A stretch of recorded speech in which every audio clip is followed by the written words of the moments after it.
Busy show tonight. Let's get to it. Roll it, Scott.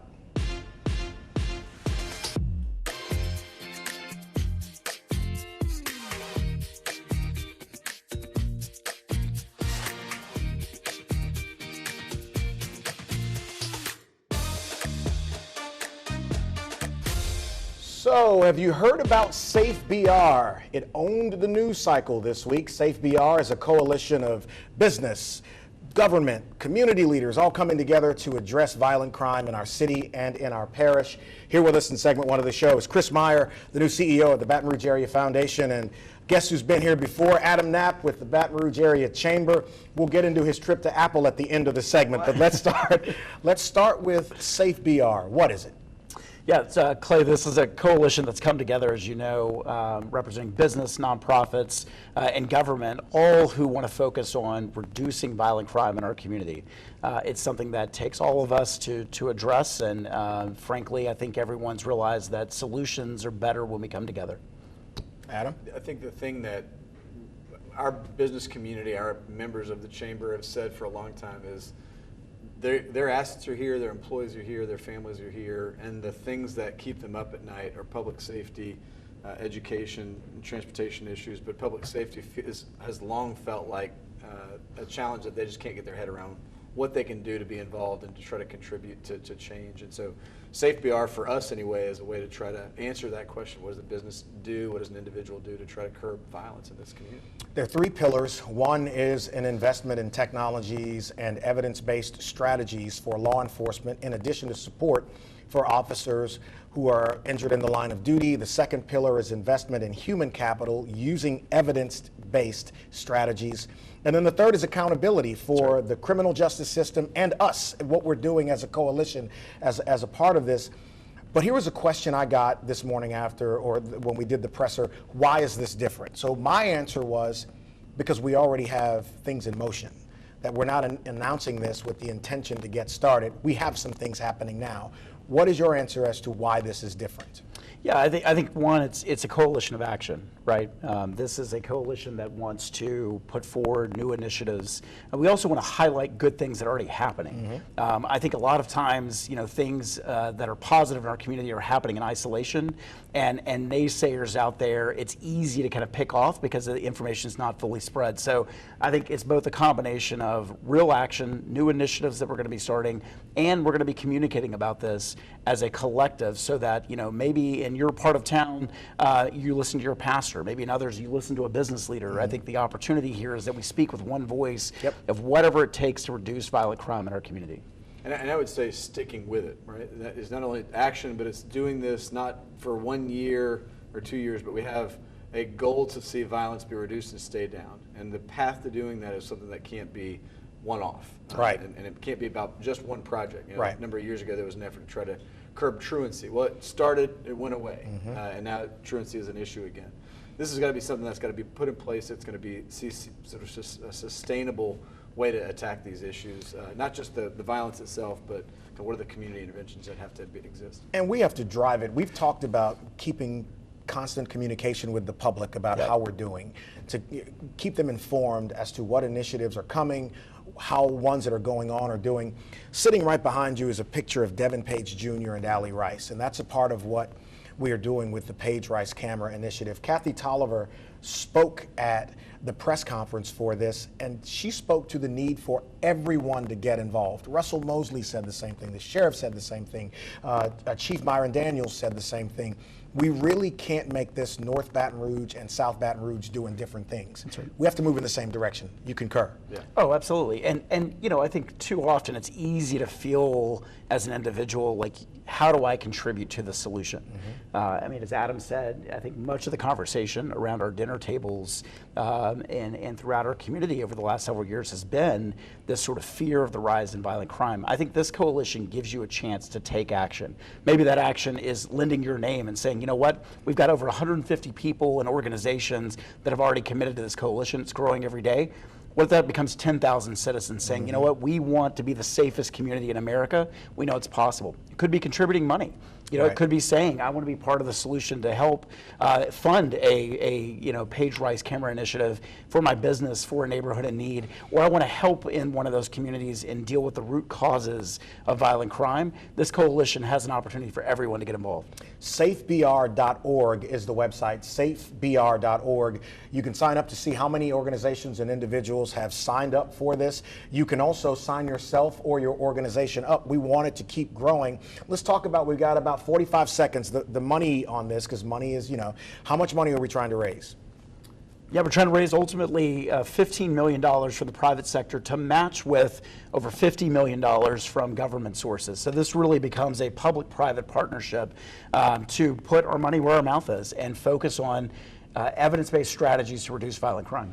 I'll only want to add too that the projects that are in that number are all ones we identified from law enforcement that they say will address violence. Stay tuned. Within a couple weeks, we'll be back with you with something else that's coming really big. Thank you. And Adam gets off the hook without talking about his trip to Apple. See you in a moment.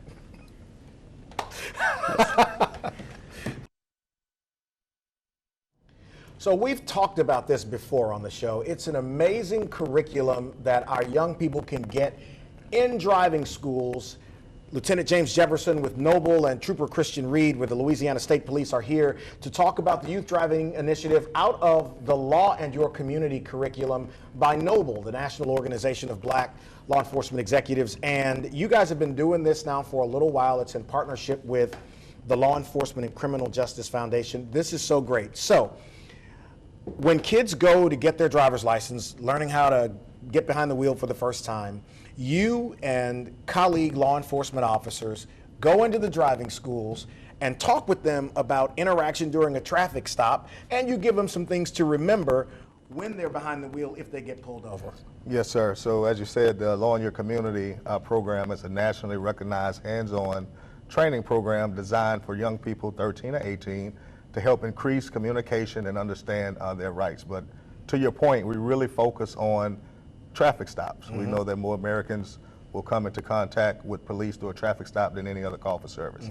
And so we think it's important to go in and have these trainings to not only educate the kids, but to replicate that and for us to hear from our young people on what they would like to see in this profession moving forward as well. So it's a give and take, but the ultimate goal is to ensure that not only the police officers go home safe, but everybody that they come in contact with, including these young People in the car. go home And safe. state police supports this program, this curriculum, and as do agencies across the state. But talk about why it's important for LSP to support this. Well, Clay, you know, each and every day we have young drivers that are on the road, and they're faced with a lot of adversity behind the wheel, and we want them to be comfortable. We want them to be familiar with the trooper stops them and understanding that we have a protocol to follow and to normalize that. You know, so we're going to address behaviors, we're going to address the reasons why we're stopping them, and we're going to come and contact them. But you know, ultimately our goal is to provide public safety. So we're there because we are part of the community, and we're trying to encourage them to practice safe behaviors. Yeah. You know, look, there is a national conversation going on right now in lieu of what happened to Tyree Nichols in Georgia, right? And people talk about this because what we saw in the video was egregious behavior that doesn't represent the 99% of law enforcement officers who put on a badge every day. But the behavior is unacceptable. In your class, is there anything you say to make a young, because I'll give you an example, and some of the tips here, Scott, if we could put those up on the screen. 1 in 10, remember that every officer is not, quote, out to get you. And then number 10, to report police misconduct, call your local police department. In other words, don't try to settle it in the car on the side of the road. So can you speak to that a little bit? So that you're right. One of the things that we drive home is that you don't hold court on side the road. Right. That's not the time to get into any altercations and or verbal disputes at that present moment. There's procedures in place for that. But conversely, we also talk about if you are mistreated and or have an issue with the way that the police officer carried himself, we encourage them to call that department and file a complaint with their internal affairs. Right? We know that 99.9% does it the right way. Sure. But perhaps if you come in contact with one of that 1% or 0.% that doesn't, we have to give them avenues to report that officer. Right. And again, nothing upsets us more than a bad officer. So we want to see that reported. Look, I know I've talked to so many of y'all over the years, and y'all are sometimes at the front lines of anger when someone violates the oath of what you guys do for a living with behavior that is unbecoming toward your profession. You know, these kinds of incidents, though, do create a sense of distance with kids.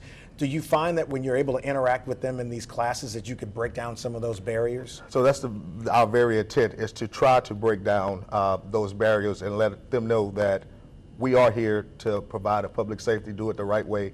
We're part of the community, right? We live in this community with these kids. We go to the same grocery store, same gas stations, visit the same shopping centers. Right. And so it's important for them to know that we are part of the community and we have to do this together as a team to overcome that stigma that you spoke of. And then Christian, you guys have people, I've witnessed one of the classes, you guys have people who are in there talking, interacting. They do a skit where the officers get behind the wheel and play the part of the kids. From your standpoint, what's the value? Well, there's a tremendous amount of value anytime we're in a room where they're becoming familiar with our practices Right. and hey, how to conduct themselves in the event of a traffic stop. And look, a young driver being stopped by a trooper, they're nervous, you know, and we have to stress the importance of, hey, we're gonna acknowledge why we stop you. Right. We're gonna have a conversation. And educate them. That's Right. the biggest thing. And you're Education. talking about these barriers, so we have to educate and give them an opportunity to voice their concerns. You know, and that's what the meaningful part of being involved in this initiative. The law in your community. Look, you can find out more about this. The Youth Driving Initiative right now is at Stop and Go Academy. We'll get them back. They got something coming up in April, right? Yes, sir. All right. Back to talk about 225 Gives in just a moment. Excellent. So many of you are familiar with all the great work done by the Capital Area United Way. Melanie Henderson is here to talk about another one. There you see it on the screen. 225 Gives is coming back, and it's a great opportunity for nonprofits to get a boost. Yes. And Mel, this is great. So it's going on now. The deadline is coming up in a week or so. So let's talk a little bit about 225 Gives. Yes, absolutely. So thank you for having me. So 225 Gives, this is the third annual year that Capital Area United Way is hosting this. This is a 24-hour online giving day where nonprofits in our local area can sign up and fundraise and really get their name out, get their unique story out, and increase donors. So what's the genesis of this? I mean, it's a great thing. What brought it on? So typically, Giving Tuesday was the big online fundraising event. And during the pandemic, community leaders came together. The Baton Rouge Area Foundation, the Wilson Foundation, and Capital Area United Way. You know, they really wanted to do something for our community, for these nonprofits who were no longer able to host fundraisers. Right. So that is where 225 Gives was born. It was out of that passion. So amazing, because a lot of nonprofits did not survive the COVID-19 peak because they couldn't interact with the public, they couldn't have fundraisers, and it was shaky on the grant side, and so this was born out of that. Is this something you're going to keep, you think, for the foreseeable future? Yes, we do plan on it. We've raised over $5 million in the past 2 years, and so that number, we can only go up from there. Nice. So for the average person watching who may have a small nonprofit that may only have a couple people on the team, and they may be thinking, well, we can't possibly benefit from that. What did you say to that? So registration, whenever you register, that gives you access to so many resources and assets that Capital Area United Way is able to provide. We provide PR, training, engagement opportunities for these nonprofits to really boost their own fundraising strategies. Are you guys doing the tax season thing again this year? Yes, we are. Okay, so I'm going to come to that. I got 2 minutes, but I want to do this first. How can people learn more about 225 Gives? They can go online, 225gives.org. They can sign up there. We also are on all the social medias. All right, let's talk about this tax season Yes. thing that you guys do. What is that? Tell people again. George was here last year to talk about it. Tell me about that. So Volunteer Tax Assistance Program, VITA, that is our biggest volunteer program, and that is IRS certified volunteers who will prepare your taxes for free for low to moderate income families.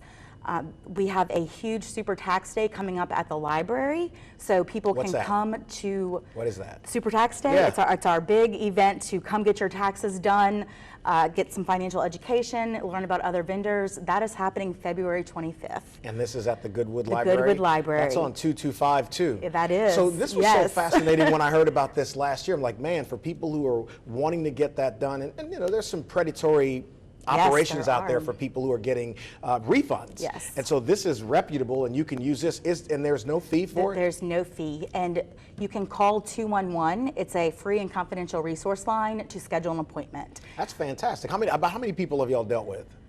Oh, over 5,000. Over 5,000 people? Yes, we do that almost every year in tax returns. And then there's 225 Gives. Again, if you're a nonprofit organization, this is a way to get funds. How long will it last? Yes. So I wanted to mention we are running a registration special right now in honor of 225 Day that's coming up. The registration is 25% off through the end of the month. 25%. Run that graphic again, Scott. 25% off. 225 Gives, done by the Capital Area United Way. And then also, you can find out about the tax program. So May 4th, look at that. Look at George Bell, always dapper right there, right? Standing outside of the United Way building. Here he is there with Mayor President Broome. So again, they're on all social media platforms. You can learn about 225 Gives and, of course, this upcoming tax day thing. Thank you Yes. so much, Mel. Thank you. All right, back in a moment with some students and a teacher digging into something that's talked about around the nation. See you in just a second. All right, so across the country, there have been so many conversations about these AP African American Studies curriculum in high schools. And as you saw here, Baton Rouge High does have the class available for students. Here with me now is the instructor, and I want to get everybody's name right. Emmett Glenn III. That's correct. Zoe Clark, and here we go. Kalila Bendelli. Absolutely. We got that right. All right, so let's talk a little bit about this. Obviously, you're aware of all this controversy in Florida. I'm not going to pull you guys into the politics, but there's been a lot of politics and criticism about what this class is. So I'll ask a really simple question. What are you teaching in the class? So in AP African American Studies, we're teaching everything from the African diaspora all the way through enslavement and resistance to the practice of freedom after the Civil War and into the movements and debates of the present day of American history. Are there any aspects of this class that are not germane to African American history, specific to what you just outlined? No, so really the way we look at it, or the way I look at it as a historian, so if we were building a house, we'd have a frame, we'd have framing, a roof, we'd have plumbing, electrical. They all make up a house, but we could study the individual pieces of the house. Right. And so African American Studies fits right into the general American narrative, but we're specifically looking through the lens of the African American experience to understand the whole of the house of American history and in this part of the world. And you have two of your students here. I've been talking with them, rock stars. So I'll ask you both about this class, what you're getting out of it. Zoe is an 11th grader. Kalila is a senior there at BR High. What are you getting out of this class? I'm getting out of it a comprehensive education that you really don't fully dive into in other typical American history classes, such as AP US history. I'm also in that. It's just a really well-rounded knowledge to add to what you know about American history. Okay.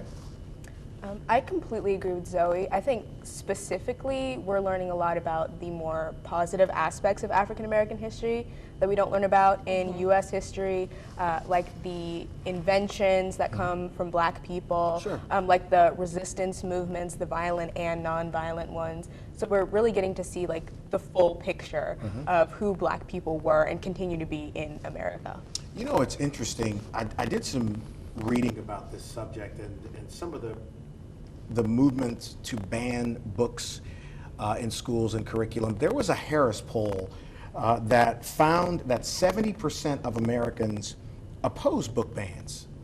And it was Republican and Democrat. They were not in favor of removing books. For me, telling the story, talking about the history, it happened.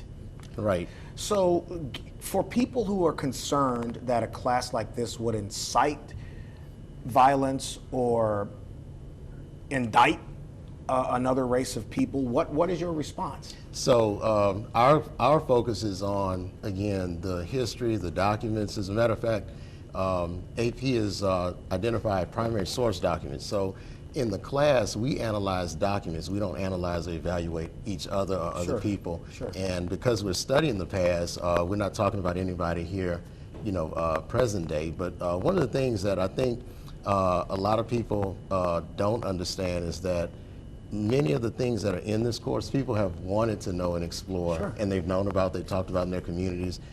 That's what drew me into the course. Growing up as a kid and hearing from my grandparents and aunts and uncles, many of the things that weren't covered in American history at the time. So yeah, there should be no fears that anyone is being indoctrinated, because what we do, we present the evidence and we let the kids make decisions on how those movements fit into the larger movements. What has been their reaction and interaction with you in the class as you're conducting the lecture? So what I've seen over the last 7 or 8 months, so you see light bulbs go off and kids will talk about things. But what really struck me was we had parents' night after a few months of teaching the course, and some of the parents told me, they said, we're talking about all this stuff at home.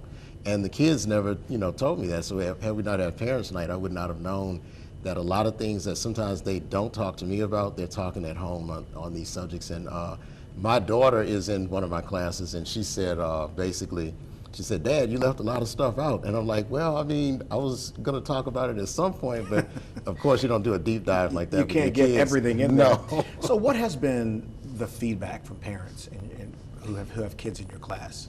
So the feedback I've received has been overwhelmingly supportive, encouraging, and all positive. All the kids who sign up for this class do so of their own volition. Parents with parental support, so no one is being forced to take the class, anything like that.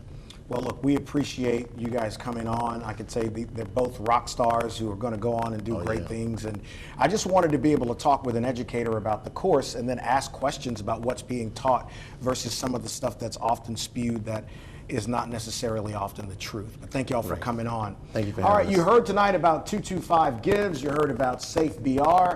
There is more coming out of that initiative. And look, we're open to y'all. If you guys want to come here and talk more, we got a place for you, all right? Awesome. You guys have a great week. Our first weekend without football. What will we do? Catch you next week.